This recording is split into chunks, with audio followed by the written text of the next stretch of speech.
Hello YouTube family, আপনারা সবাই কেমন আছেন? আপনারা দীর্ঘ 27 দিন ধরে দেখতে পাচ্ছেন যে আমি অল্প অল্প করে সেভিং করছি আমার জেট এক্সটেন্ডারের মানে বাক্সতে টাকা জমাচ্ছি। এই আমার চেম্বার দেখতে পাচ্ছেন। এই চেম্বার থেকে যা ইনকাম আসে তার মধ্যে কিছু সংসার খরচা, কিছু মেডিসিন মানে আমার দোকানের জন্য, আর কিছু করে আমি সেভিং করছি। চলুন আমি বাক্সটা দেখাচ্ছি। বাক্সটা এখানে রাখিনি, কারণ একবার চুরি হয়েছিল আমার দোকান থেকে, সেই জন্য বাক্সটা ছাতে আছে। চলুন ছাতে গিয়ে দেখাচ্ছি। চলে এসেছি ছাতে আমি। এই দেখতে পাচ্ছেন আমার যে রেস্টুরেন্টের বাক্স, এতে আমি ডেলি টাকা ভরছি।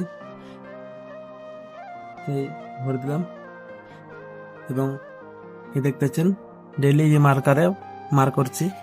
তো আপনারা সবাই একটু সাপোর্ট করুন। সাপোর্ট করলে এই যে আমার ড্রিম বাইক আমি কিনতে পারবো। হ্যাঁ, আমার স্পিড 4 অলরেডি আছে, কিন্তু আপনারা যদি সাপোর্ট করেন তাহলে ড্রিম বাইকটা আমি খুব তাড়াতাড়ি নিতে পারবো। আর সাপোর্ট না করলে 3 থেকে 4 বছর লেগে যাবে। সবাই ভালো থাকবেন, সুস্থ থাকবেন। Tata, bye bye.